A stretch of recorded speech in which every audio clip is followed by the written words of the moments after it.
Moção.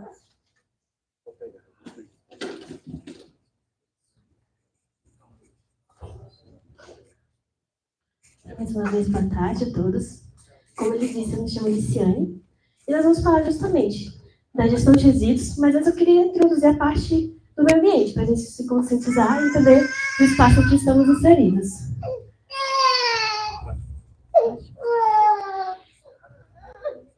Então,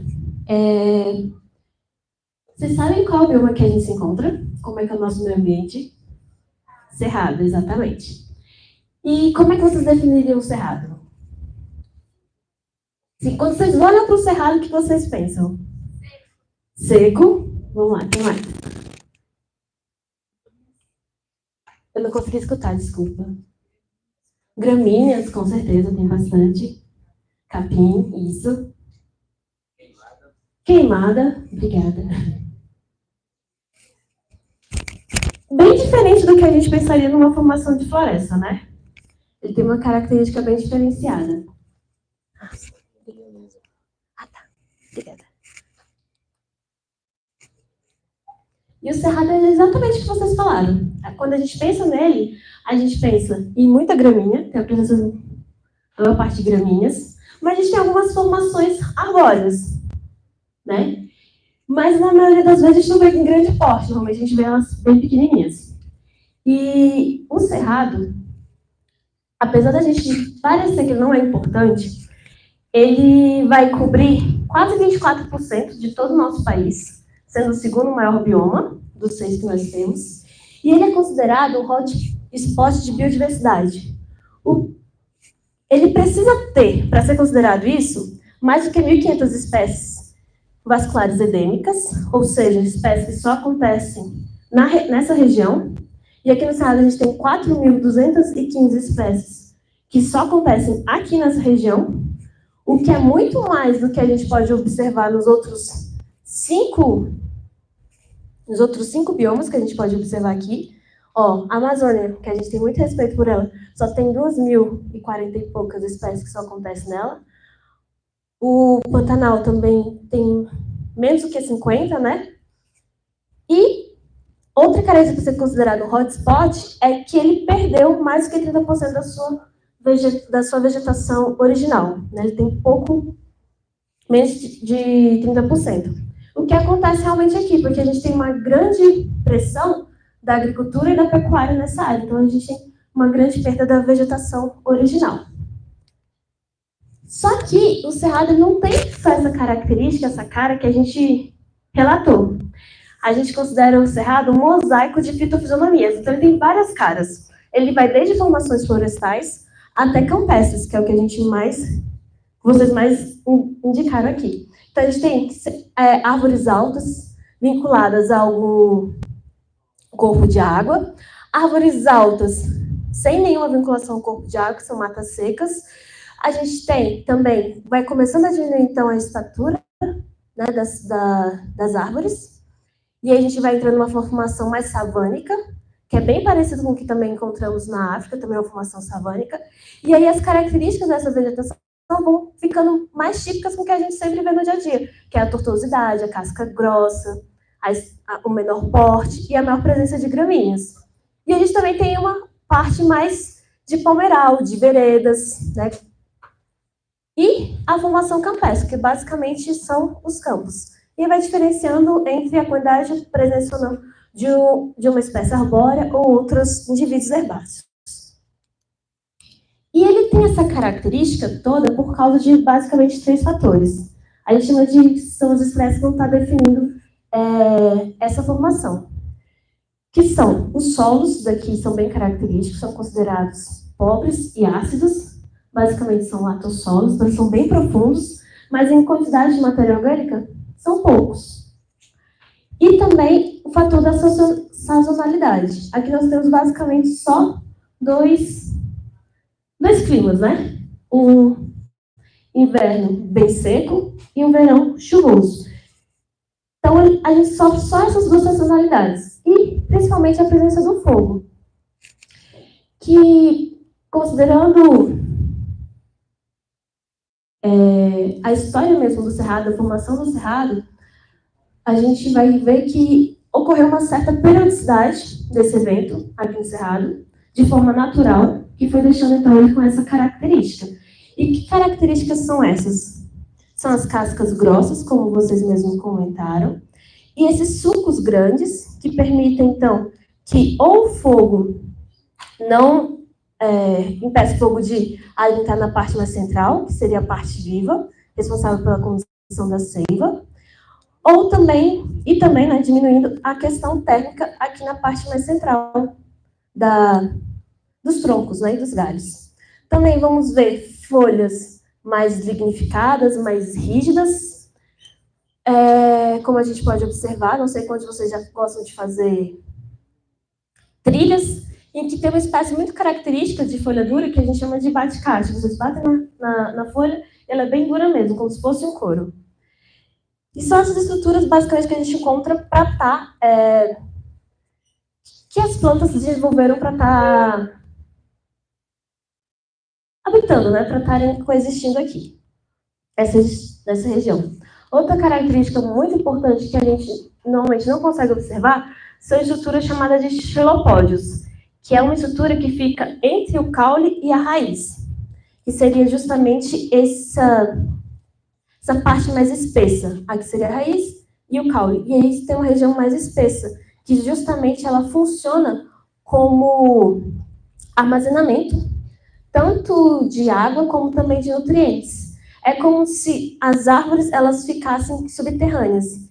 E é muito interessante porque esse gênero aqui, jacaranda, ele é encontrado em formações florestais. Só que aqui no Cerrado ele tem um comportamento diferente. Por exemplo, na Amazônia, seria um tronco reto, alto, tá? E sem a casca, como a gente comentou. E aqui no Cerrado, ele vai diminuindo a sua estrutura, a sua altura, e aí, então, é como se parte dessa árvore ela existisse na parte subterrânea. E assim, quando passa o fogo, a parte principal dela está aqui, o que permite a sua rebrota, tá? Porque aqui a gente tem estruturas de câmbio e todas as suas reservas nutricionais e energéticas. Outro tipo de peculiar que a gente encontra aqui no Cerrado são as palmeiras, que aqui, boa parte das palmeiras, elas tem os indivíduos endêmicos daqui, então todos esses indivíduos só acontecem aqui no Cerrado, e eles não têm o fuste como a gente está acostumado a ver, fora para cima, né, no sendo subterrâneo. E aqui a gente encontra essas palmeiras apresentando a sua estrutura de fuste subterrâneo, justamente para que, quando passar o fogo, acabar queimando as suas folhas, ela possa, então, rebrotar e aumentando suas chances de sobrevivência.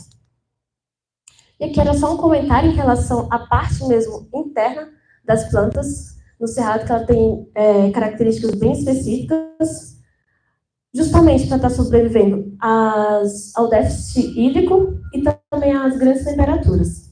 Tá? E aí a gente tem essa pressão, não só da pecuária como da agricultura, mas também dos resíduos, que é um problema, que de certa forma não está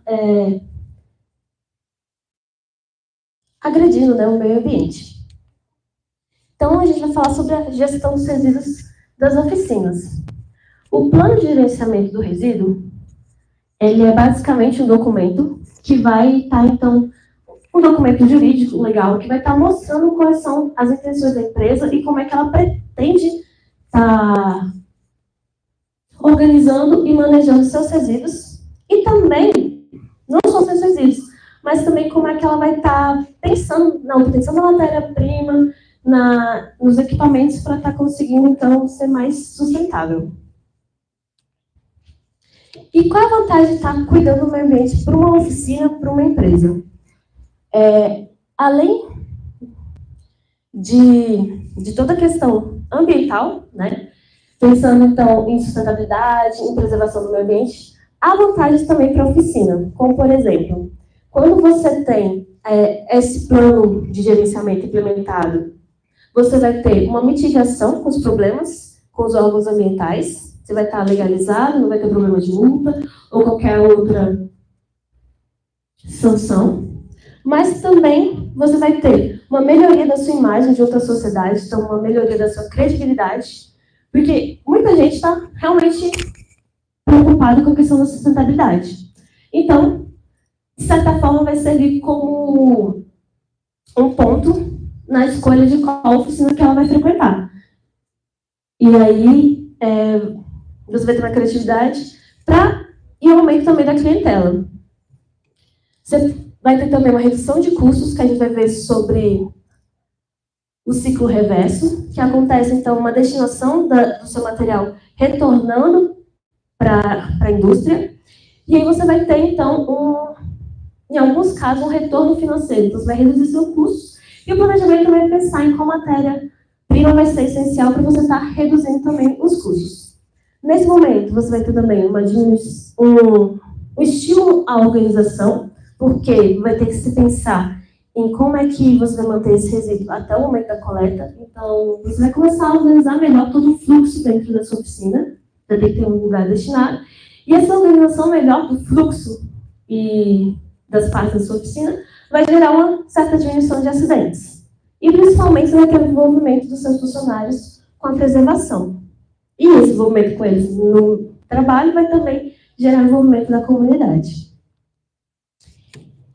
E por que a gente estuda isso? Porque, de acordo com a legislação, a oficina ela é responsável pelos riscos, pelos seus resíduos. Não só a oficina, como a empresa, o importador, o consumidor, ele vai ser responsável pela gestão desse resíduo. Então, se acontecer algum problema, algum acidente ambiental, vai ser feita, então, essa perícia, e você vai estar sendo envolvido em enquadrados se por acaso você não fez conforme deveria ser feito, tá?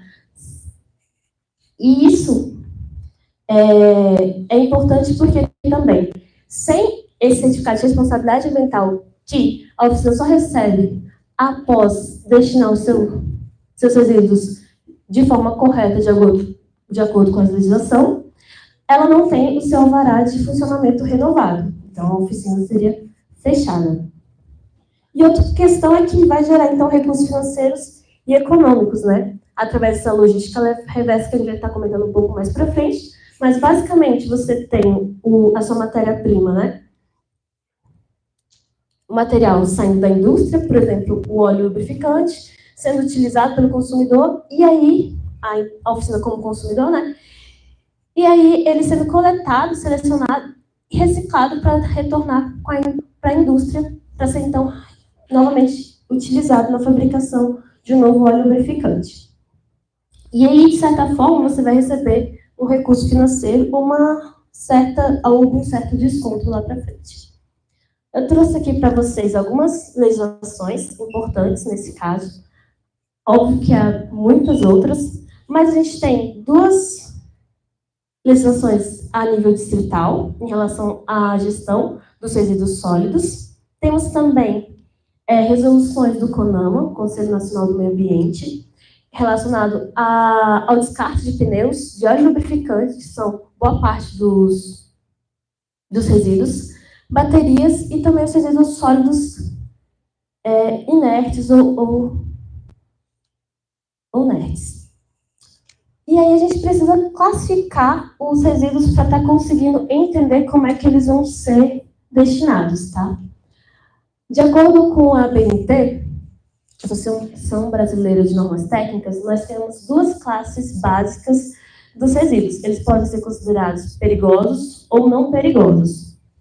Os perigosos são aqueles que são corrosivos, inflamáveis, tóxicos e contaminantes. Então, numa oficina, nós temos o óleo lubrificante e todo o material que entra em contato com ele, como as estofas, o próprio embalagens plásticas, tá, que vão dele, ou qualquer outro material que entra em contato com ele, qualquer tecido também. Temos a bateria, que basicamente a gente tem chumbo. Temos também as lâmpadas, né, que tem mercúrio. Temos as pinturas, tá? E os efluentes que a gente entrar em contato, então qualquer líquido que entrar em contato com a pintura tem que ser pensado, vai ser classificado como perigoso. E o não perigoso, que a gente encontra materiais que não vão ser contaminantes do solo quando eles vão estar expostos à intempéries, a chuva, ao calor, tá? A princípio. Então a gente vai ter os pneus, os vidros, os papelões e o metal. E aí, mas tanto a classe 1 como a classe 2 precisa ter sua destinação correta e também tem a legislação específica para o seu descarte. Tá? Então, depois que é feita a identificação dos cortes que são produzidos na oficina, é necessário fazer uma separação. Então, você vai separar os pneus, o óleo, o papelão, como se fosse uma coleta seletiva, mas com mais expansão, né? E aí, o que vai acontecer com esse material? Ele vai ser feita a captação desse resíduo, tá? Na oficina. E nesse momento, tem que se pensar numa periodicidade. Você tem que observar como é que é o fluxo dentro da oficina. Porque você tem que imaginar quanto de óleo lubrificante vai ser gasto no período que eu contratei, para ser feita a captação do óleo lubrificante. Ou quantas trocas de pneu normalmente acontecem, e quanto de espaço você precisa ter para estar armazenando esse material até que seja feita essa coleta. Então, você tem que pensar no tipo de resíduo para estar separando, o volume que você vai estar precisando armazenar até que a captação do resíduo seja feita. E a coleta, né, ela é feita por um serviço especializado. E depois que esse serviço especializado ele vai até a oficina e faz essa coleta desse resíduo, é feita a separação desse resíduo, porque cada resíduo vai receber um tratamento diferenciado, que pode ser um refino, uma trituração, um corte, uma centrifugação, e a gente vai estar comentando um pouquinho de cada um. E também a destinação correta, que vai estar seguindo as legislações que a gente falou anteriormente.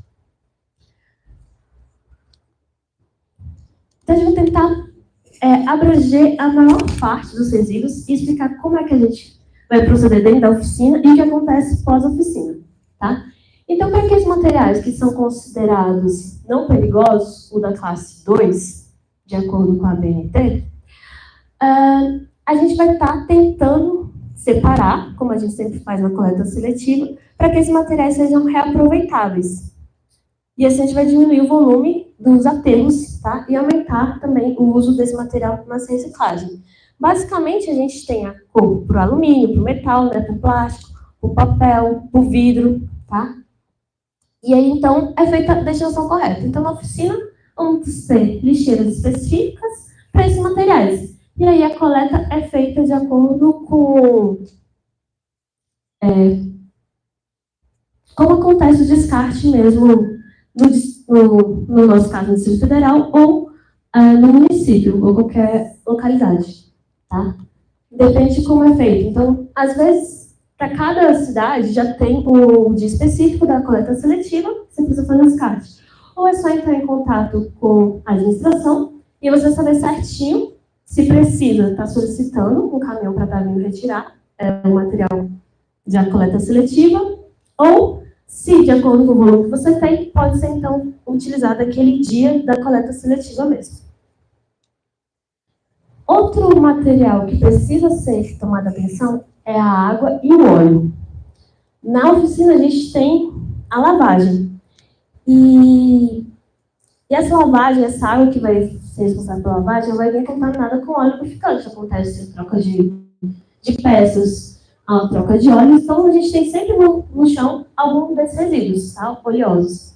E aí, então, na projeção da oficina, são dimensionadas canaletas, que são esses buracos, essas valas aqui no chão, e elas vão estar direcionando o efluente líquido para o compartimento de separação de água e óleo, que seriam essas 4 caixas que a gente tem aqui, na imagem. Tá?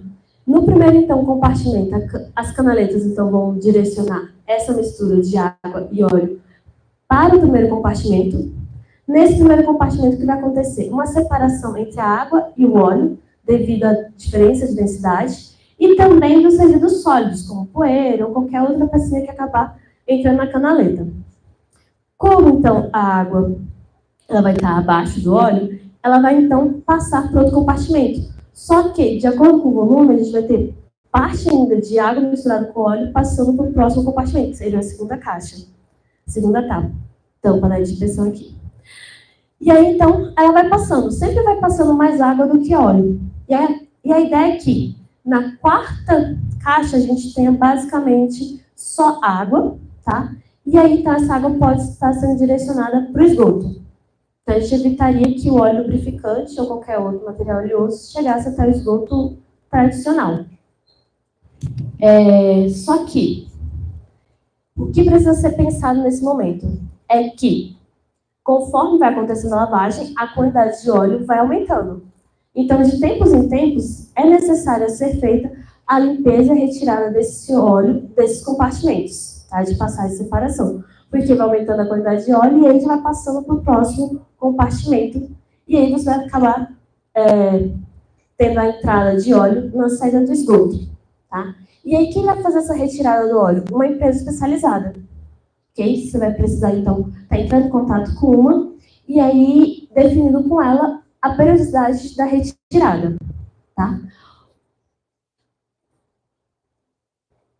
Outra coisa que pode ser feita é que, em vez de direcionar nesse último espaço aqui a água já para o esgoto, essa água ela pode estar sendo reutilizada, fazendo-se, então, um pequeno sistema de tratamento da água. A gente pode, então, estar reutilizando ela para lavagem de peças, de veículos, de piso,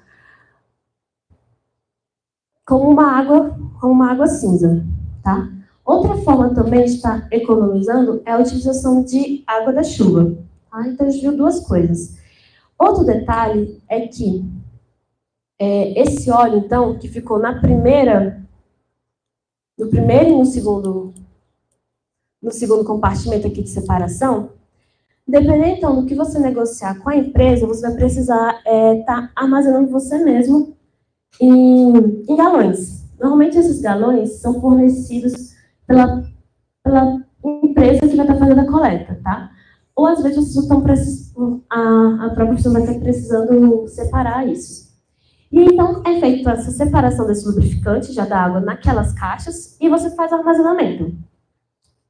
Como é que vai ser, então, feito depois essa destinação desse óleo lubrificante?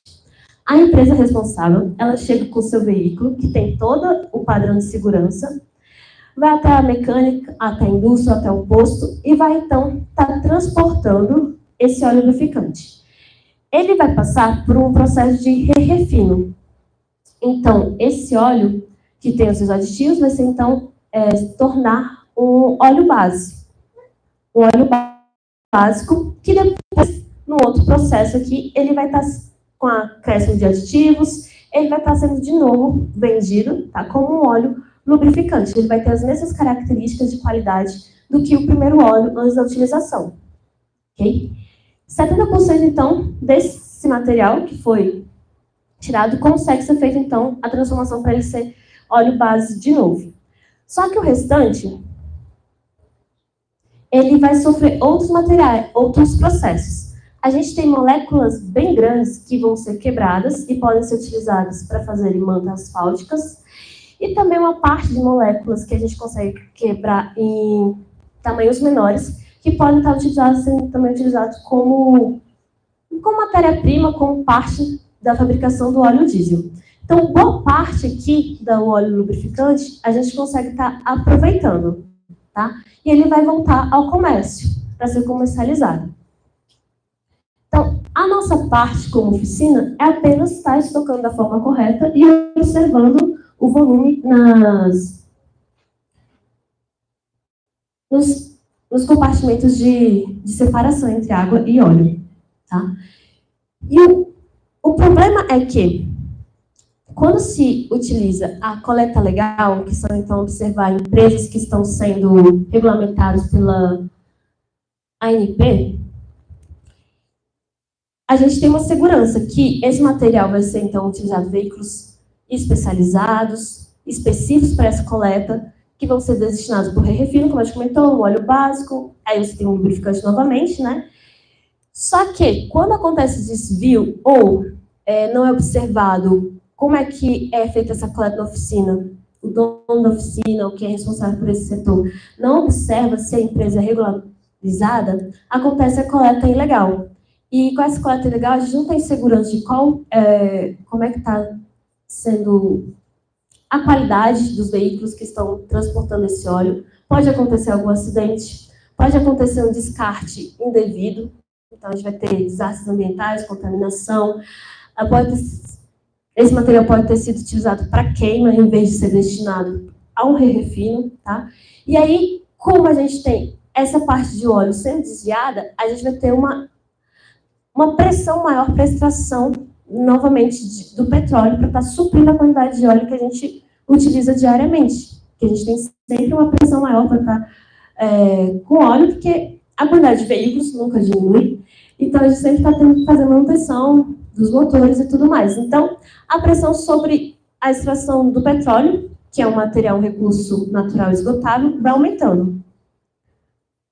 Então, por isso que é importante sempre estar observando a legalidade, vendo com a ANP se aquela empresa está seguindo os parâmetros e ela está legalizada. Ok, a gente comentou do óleo, né? Mas como classe 1 também, como resíduo perigoso, a gente tem todo o material que entra em contato com o óleo. Então, a gente vai ter as embalagens plásticas, tá? Que vão estar... E também os filtros de óleo. Nas embalagens plásticas, a gente tem também uma logística reversa, tá? Que vai estar, então, possibilitando que esse plástico ele retorne para a indústria e seja reutilizado. Então, basicamente, é entrada em contato com empresas também especializadas. Aqui eu trouxe o Instituto Jogue Limpo, que é uma empresa que faz essa coleta, tá? Dentro da oficina, o que precisa ser feito? Só a limpeza básica, mesmo com água, para retirar a maior parte do óleo dessa embalagem. E quando for feita então, a retirada, né, pela empresa contratada, essa empresa ela vai fazer uma lavagem com uma solução desengraxante. Então, ela vai conseguir separar o plástico do óleo. E esse óleo, tá, com essa substância, ela pode estar direcionando normalmente para o re-refino. Tá? Normalmente, essas empresas elas têm essa ligação. E a parte plástica vai estar sendo utilizada no processo de separação do plástico e a gente vai ter pellets reciclados que vão estar de novo voltando à indústria dos plásticos, está sendo feitas novas embalagens ou entrando também em pisos ecológicos. Já a parte do filtro, temos outros programas relacionados também, é o programa Abafiltro, que ele vai fazer o quê? Ele vai separar o óleo, tá? Por re-refino, como a gente já comentou. Só que a parte... as outras partes do filtro, a gente não consegue estar utilizando com retorno financeiro. Então, no óleo lubrificante, normalmente a oficina, ela vai estar recebendo um benefício financeiro, então vai estar recebendo dinheiro. A empresa especializada para fazer a coleta do óleo lubrificante, ela vai estar pagando para você. Ela vai estar pagando para vocês algum benefício, algum valor, ou seja, tem aquele ganho financeiro. Na parte também do plástico, você pode também estar encontrando empresas que vão te dar algum incentivo financeiro. Então, você tem um retorno do que você gastou comprando óleo, tá? Nesse processo. Mas no caso do filtro, a cadeia do filtro ela não vai permitir esse retorno financeiro. Porque quem vai fazer a reciclagem não tem ganho. Tá? Eles vão ter que implementar, vão ter que pagar mais para a reciclagem do que eles ganhariam com a venda do material. Tá? Então, na verdade, para estar de acordo com a legislação, a oficina vai ter que estar pagando para a coleta devida, legalizada, do filtro de óleo. Tá bom? Então, você está falando que você ganha, parte do que você vai ganhar com a venda do óleo ou com a venda do plástico, né, das embalagens, você vai estar investindo para estar ambientalmente correto, para não ter nenhuma sanção, nenhuma multa depois com os órgãos ambientais, no caso aí da reciclagem do filtro de óleo, descarte correto do filtro de óleo. Já as estopas e qualquer outro resíduo contaminado, eles também vão estar precisando ser destinados corretamente, tá? Eles não podem ser justamente... descartados como um lixo comum, então eles vão ter aterros específicos para resíduo perigoso, porque ele está na classe 1, mas ele também vai estar participando do coprocessamento, que é, para a fabricação do cimento, a gente precisa ter a queima de material, então a gente tem fornos enormes, e então as estopas, elas podem estar sendo direcionadas para essas empresas para estar ajudando na fabricação do cimento, tá? Então, aí dá para ganhar um pouquinho, ou apenas só, dependendo da quantidade, só está sendo ecologicamente correto. Qualquer outro material que entrar em contato também com óleo lubrificante, ele precisa ser separado, tá? E ser direcionado para esses aterros industriais de resíduo perigoso, ok? Uma sugestão, então, nesse caso, tá? É que se evite o máximo de contato do óleo lubrificante com qualquer outro material que vai absorvê-lo, no caso as estopas, então tentar economizar. E também existem empresas especializadas que elas vão estar fornecendo toalhas laváveis. Então, mensalmente, ela vai estar chegando na oficina, destinando uma quantidade de toalhas, e você vai utilizar essa quantidade de toalhas, chega um determinado dia do mês, ela faz a retirada dessas toalhas, faz a lavagem correta, desengraxa, né, da destinação correta para o óleo que vai estar sendo, então, tirado dessas toalhas, e aí ela já te entrega novas toalhas. Então, essas toalhas vão estar sempre sendo recicladas, de certa forma, limpas, já da forma correta, e você vai não se preocupar com os descartes das estopas. Aí vai da avaliação. Se faz sentido as estopas, se não faz, as toalhas laváveis vão ter algum custo-benefício para vocês, para as oficinas, né? Outro resíduo muito interessante e que tem um grande volume são os pneus. Eles vão ter um destino, que seria também um coprocessamento, então eles vão servir nessas fornos enormes como fonte de energia, nessas empresas cimenteiras, são empresas de cimento, ou também vão servir como matéria-prima para outros materiais, tá? Então, como é que funciona o ciclo do pneu? A gente tem, então, a fábrica do pneu, a revenda do pneu, é feita a manutenção, pode acontecer de ter reforma, mas quando o pneu já não tem mais utilidade, então, é feita a coleta dele, tá? Em pontos específicos, e esse material, então, vai ser reaproveitado. É a mesma coisa da logística reversa, tá? Então, ou ele vai ser destinado para o processamento, ou para essa matéria-prima industrial diferenciada, onde a gente pode ter o asfalto borracha, o piso ecológico, também solado de botas e outros laminados. Ou também, como a gente pode sempre observar, cooperativas que vão estar utilizando esse pneu como matéria-prima para o artesanato. Então, a gente vai desde bancos, espelhos, latas de lixo, né?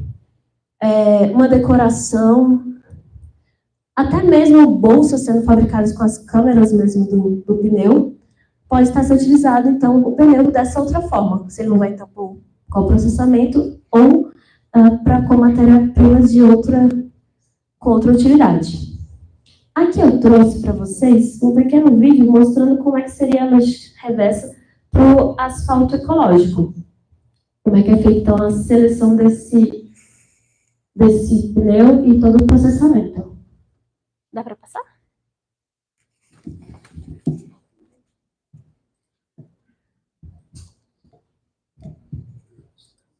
Eu não tenho estriação.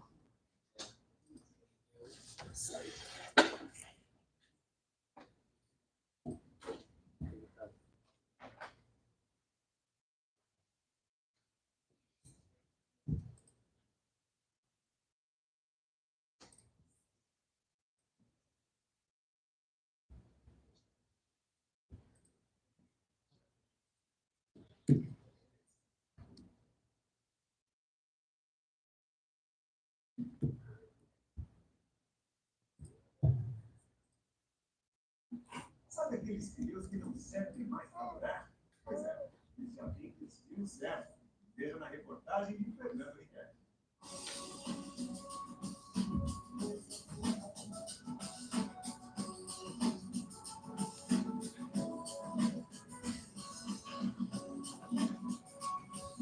meu velho, incomoda muita gente. O que dizer, então, de 800 milhões de pneus descartados todo ano no mundo? É muito pneu que nós jogamos por aí. Eu também, mas isso tudo jogado nos quintais agora, hein? Então vamos fazer alguma coisa, vamos aproveitar pelo menos, né? Precisa mesmo, parceiro, já que sua decomposição é bem demorada. Mais de 600 anos, segundo pesquisa. Imagine se em 1500, Pedro Álvares Cabral tivesse trazido um pneu em sua caravela e enterrado por aqui. Provavelmente, ele estaria lá, inteirinho, até hoje. É justo.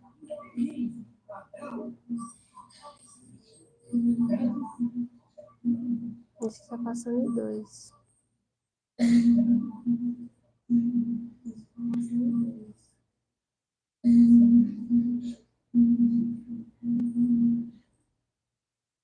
Sabe, ele estaria lá, inteirinho, até hoje. É justamente essa vida longa do pneu que causa dores de cabeça para o planeta. O asfalto de borracha é uma das melhores alternativas encontradas até agora. Ele é 25% mais caro que o convencional, mas a durabilidade chega a ser 3 vezes maior. Para cada quilômetro de rodovia, são usados 2.000 pneus. Bom, a grande vantagem que a gente tem notado com esse serviço que a gente está executando aqui é o maior conforto para o usuário. De que maneira? Você tem um nível de ruído muito menor do que o asfalto convencional. No caso de chuva, o risco de aquaplanagem ele é muito menor devido à granulometria mais aberta que esse material apresenta, então o risco de empoçamento é muito pequeno. E formação de spray também, ele contribui para que esse spray seja bem menor do que no asfalto convencional. O asfalto especial é pesquisado no Brasil há cerca de uma década, mas nos Estados Unidos já é utilizado desde os anos 60. O grande desafio é transferir a tecnologia usada na fabricação do pneu para o asfalto. A maior característica da borracha é a flexibilidade dela. Com a adição dessa borracha ao asfalto, espera-se que as trincas que seriam propagadas pela camada inferior à camada de capa, ou a camada de rolamento, demorem um tempo maior para que venham aparecer na superfície. A SP332, que liga a cidade de Campinas a Paulínia, no interior do estado, é exemplo da utilização de pneus velhos na composição do asfalto. A turma que passa por essa pista lisinha nem imagina que ali está um produto que eles já descartaram, jogaram fora. Você tem uma ideia, parceiro? São mais de 40 milhões de pneus descartados na natureza todo ano no Brasil.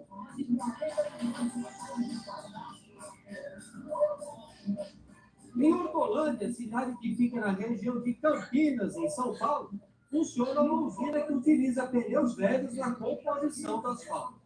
Ele é misturado à brita retirada dessa imensa cratera com cargueiros fora de estrada. O material é descarregado e, através de esteiras, passa por diversos processos de trituração até chegar ao tamanho ideal. Enquanto isso, o pó de pneu, que já chega triturado, fica armazenado nesses tanques, onde é constantemente movimentado através de bombas. Só sai daí na hora de misturar com a brita nesse forno giratório, a uma temperatura de 130 graus. Daqui, sai quentinho na caçamba, direto para a obra. Lá, o truncado é atrelado a essa máquina que vai espalhando o asfalto na medida certa. E tudo é checado com precisão. O João de Melo é um desses estradeiros que fazia o puxa do asfalto da usina até a obra. Tem orgulho de transportar um produto que vai oferecer mais segurança para os colegas de profissão. Eu fico muito feliz de saber, né, que hoje a gente está chegando nessa melhoria desse asfalto, onde posso oferecer aos companheiros de trabalho, às pessoas que transportam, que vai até trabalhar de carro mesmo, mais segurança, né, para evitar mais acidentes, né?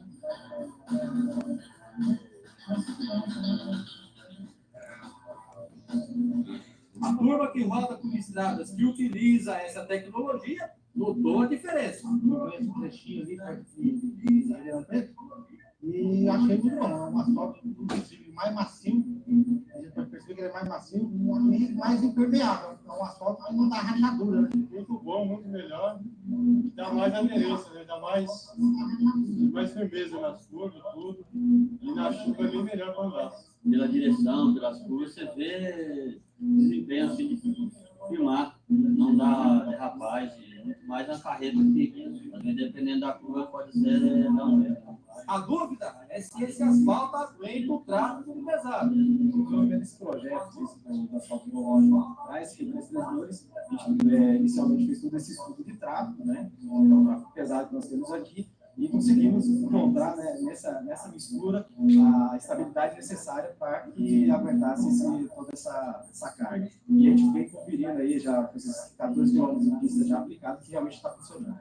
Uma solução para recuperar as rodovias do país. Com certeza. Como nós focamos aqui na SP332, na professora do Vaz, estamos usando o asfalto ecológico em toda essa recuperação de 25 quilômetros, ele também, em outros desenvolvimentos, outros projetos, com certeza vai ser viável.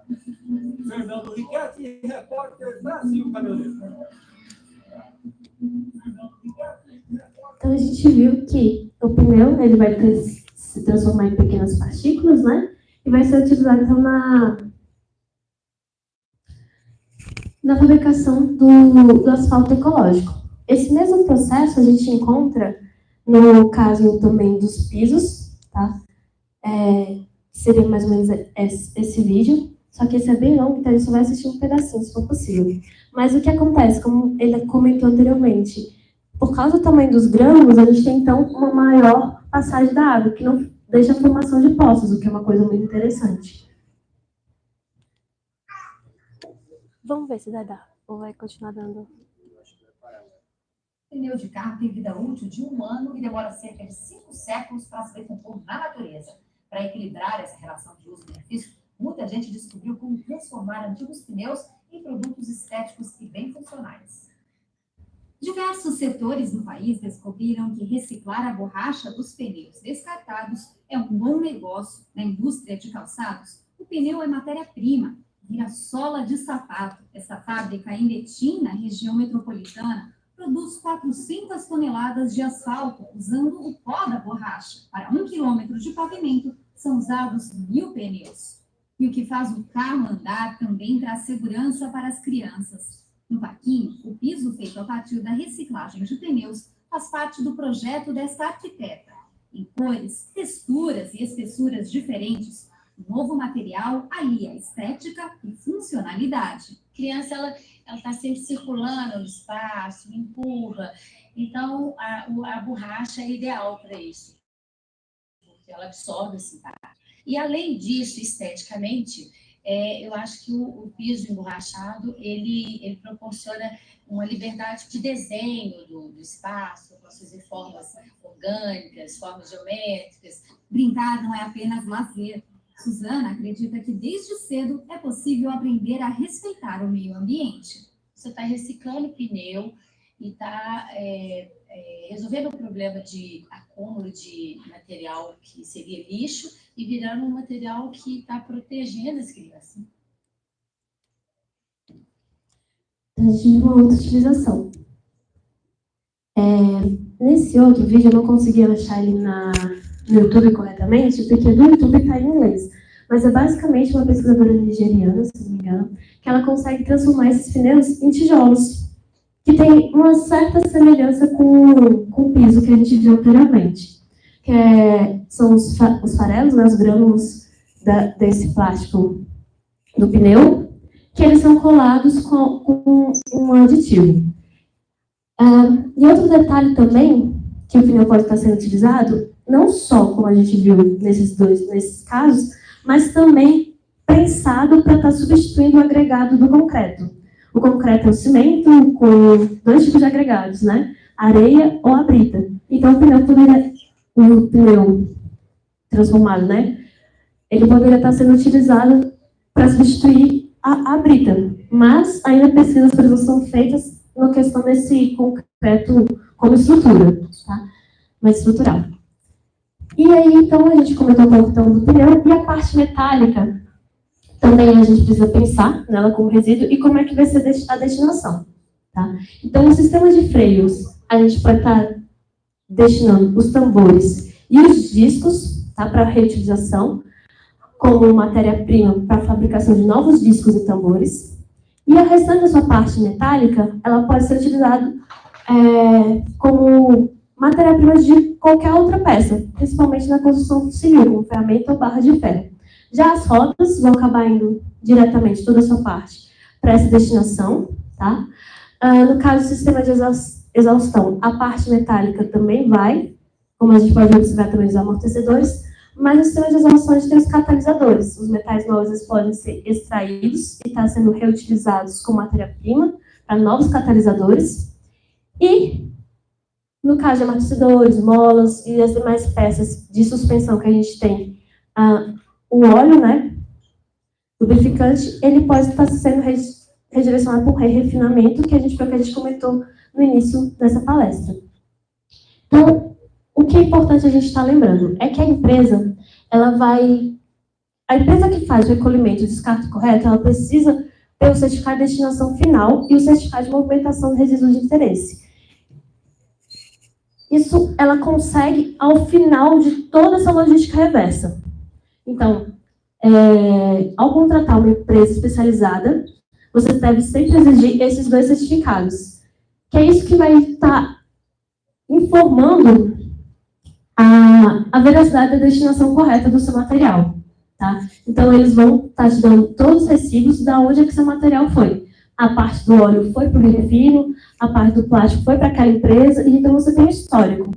Por que acontece? Se acontecer algum crime ambiental, algum acidente ambiental, e eles fizerem a perícia e chegarem até a sua oficina, você precisa desse documento para estar falando, não, olha, da minha parte eu fiz corretamente. Não foi aqui que aconteceu o problema, foi mais para frente que você está se isentando. E a Secretaria do Meio Ambiente, ela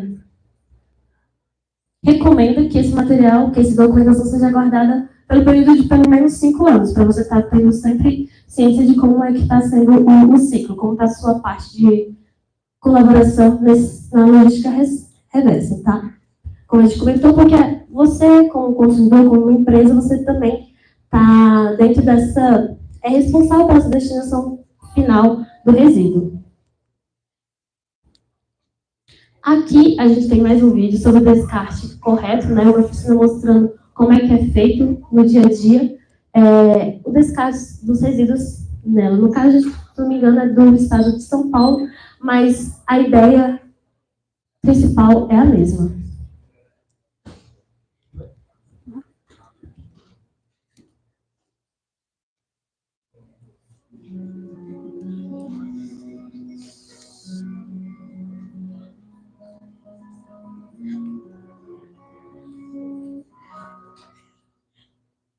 Você que tem uma oficina mecânica, sabe como descartar corretamente os vários tipos de resíduos?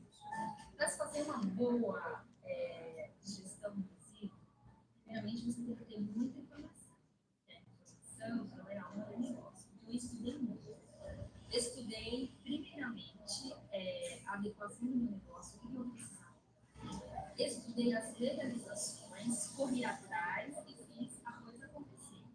Hoje, a questão sustentável, principalmente a parte ambiental, é um crime. E a multa é de 5 mil a 50 milhões. A gente tem que tomar muito cuidado com isso. O que eu percebo hoje é que falta informação. Eu tive muita dificuldade, mas a empresa encontrou boas soluções. Então, hoje eu tenho o lixo orgânico e o reciclado comum. O lixo orgânico, eu tenho 3 jogos de coleta seletiva, um reciclado comum na oficina.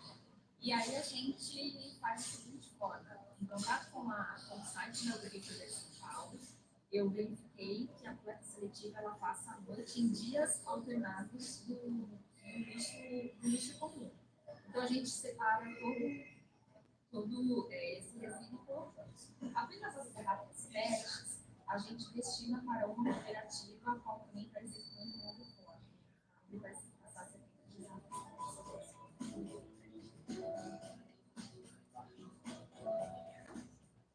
a parte do resíduo químico, nós temos o plano. Então, vem uma empresa, conforme ela faz a submissão e dá uma documentação, então ficou legal. E eu recebo por isso. Com essa verba que ele tira, eu junto para me pagar o descarte do meu resíduo sólido, contaminado. O resíduo sólido ele é feito de seguinte forma: ele fica armazenado em uma capacidade de 200 do estado. E aí, um pacote que tem com a empresa, ela vem no período de data contaminada e ela faz toda a retiragem. Eu pago uma fatura mensal por isso. E é muito importante a gente contratar empresas corretas, porque eu já ouvi colegas meus contratarem empresas e que eram empresas não idôneas, e isso deu um prejuízo muito complicado, inclusive se tiverem uma fiscalização e eles não foram respaldados, porque o lixo estava sendo encaminhado de maneira. Hoje você aprendeu com a comunidade uma questão muito importante: o descarte correto dos resíduos de uma oficina mecânica. Busque informação sobre o assunto. Adeque-se às leis ambientais. Cooperativas e empresas que trabalham com reciclagem. Então, Nesse vídeo vocês puderam ver um pouco do que a gente comentou, né? Primeira coisa que tem que ser estudar é a legislação, para você entender como é que você vai fazer o descarte correto para cada um dos materiais. Depois você vai ter que se adequar a essa legislação. No caso, vocês também observaram as canaletas, né? O tanque de separação de água e de óleo, certinho. Os tambores, né? As bombonas, onde ela vai estar separando também o resíduo sólido contaminado, seriam as estopas, e todos aqueles outros materiais classificados como uma classe 1 de perigosos, tá? E também a contratação, né, de empresas de reciclagem, logística reversa ou cooperativas, que elas têm que estar elas precisam ser regulamentadas, tá? E de acordo. Então, observando todos esses passos, sabendo um pouquinho de como que é feito o descarte, não vai ter problema de você estar acompanhando como vai ser o planejamento e o gerenciamento desses resíduos, tá bom? Muito obrigada.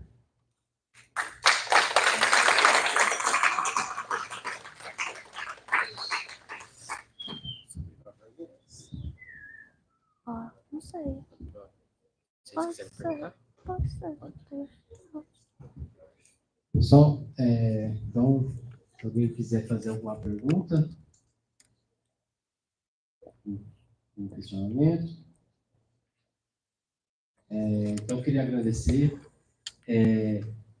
Muito obrigado por ter vindo, aceitado o convite, né? E agradecer o Eric também, tá aí a esposa dele, para quem não sabe, né? O filho do Eric, e a família toda. E aí eu já vou passar a lista para vocês assinarem, né? Referente a essa palestra. E a gente vai dar uma pausa e vai voltar com o evento aí agora só de noite, né? Com a próxima palestra. Tá? Muito obrigado. Obrigado.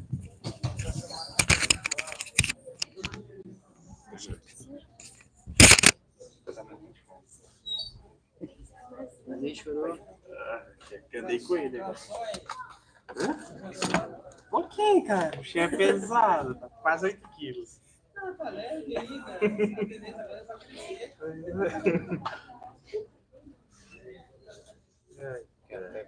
Vai fazer separado, vai? Vamos fazer separado. Pega de manutenção e pega do meio ambiente. Ah, não, mas falando assim, separado por turma, não? Ah, não. Só por curso. Oi. Vai ter que assumir mais uma palestra para pegar as 3 chamadas? Não. Não, essa aqui é a última da tarde. Vamos para.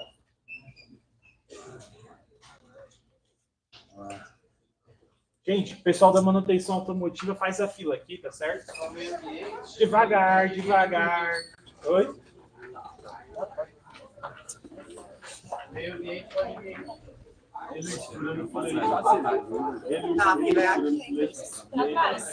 Ah, fala aí. Aí é pra lá. Aí você se resolve. Ó, gente, ó, a fila tá aqui, ó. Pra trás.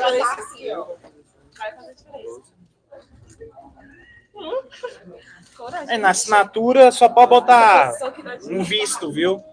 O nome completo direitinho, depois só um visto para facilitar. Visto de quê, professor? E depois tá liberado. Tá, hoje vocês estão liberados. Oi? Então aqui só tá uma, deixa eu pegar. Licença aqui, Sofia, deixa eu pegar a segunda pra vocês, se eu tenho de assinar. Vou achar ela aqui. Não, mas eu acho que tá naquela pasta lá. Arthur, a da palestra anterior tá aí. Ela foi guardada. Porque os meninos estavam aqui fazendo outras coisas. Depois você vê lá com o Arthur. Se quiser, é porque o Alcione, né, ele disse que ia me dar um documento para eu provar depois. Porque hoje ele está ocupado.